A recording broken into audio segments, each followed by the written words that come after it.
Et si je vous disais qu'une simple formule mathématique pouvait non seulement défier, mais carrément améliorer notre propre pensée, nos intuitions les plus profondes?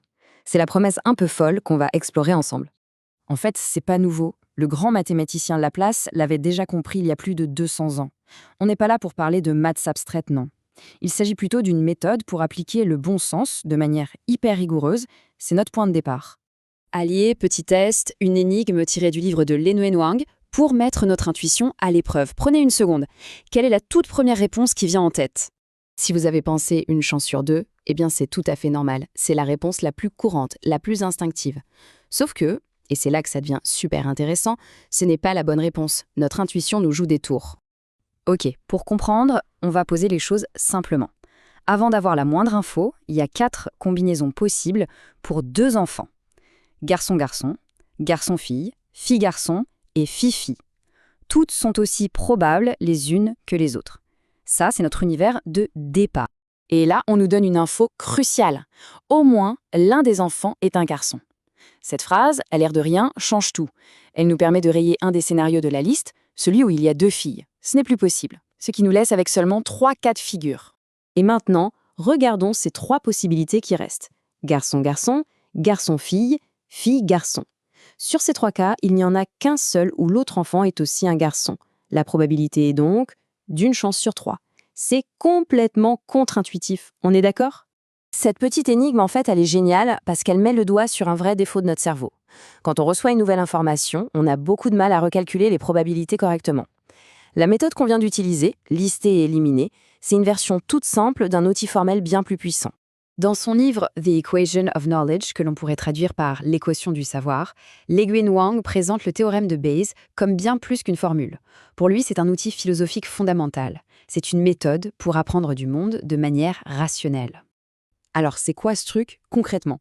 En gros, c'est un mécanisme hyper rigoureux pour ajuster nos opinions. On part d'une croyance, on observe une nouvelle preuve, et la formule nous dit précisément à quel point notre confiance dans cette idée devrait augmenter ou diminuer. C'est, en quelque sorte, la logique même de l'apprentissage. La formule, elle a 3 ingrédients. Le prieur, c'est notre point de départ. Par exemple, la probabilité de base d'avoir Ebola qui est très très faible. Ensuite, la vraisemblance. Ça, c'est une sorte d'hypothèse. On se dit, OK, si une personne a la maladie, quelle est la chance que le test soit positif? Et enfin, le postérieur, c'est le résultat final. La probabilité réelle d'être malade maintenant qu'on a le résultat du test.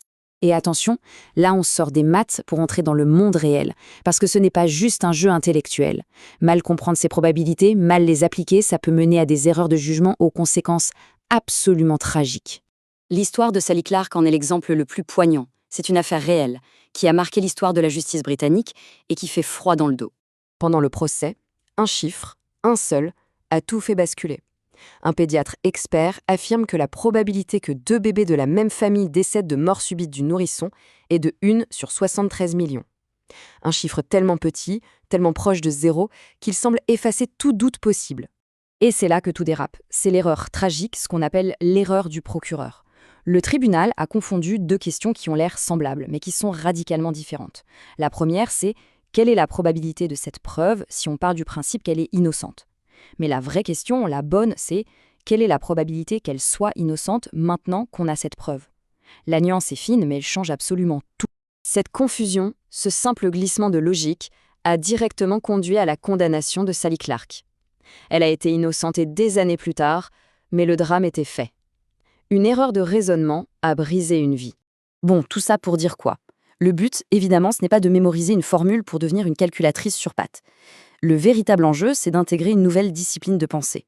Une manière d'évaluer l'information et de mettre à jour nos convictions avec honnêteté et rigueur. Et cette célèbre citation du statisticien George Box résume tout parfaitement.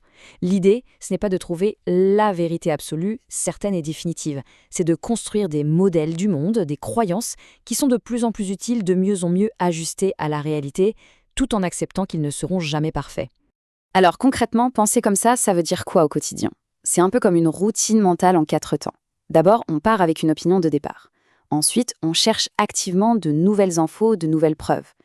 Puis, on ajuste notre opinion de départ à la lumière de ces preuves. Et surtout, la dernière étape, on accepte de ne jamais être sûr à 100%. On reste toujours ouvert au changement. Et c'est la question que je voulais vous laisser.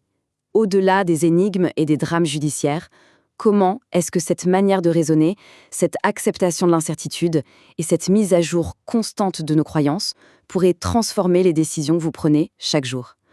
C'est une pensée qui, je crois, mérite qu'on s'y attarde.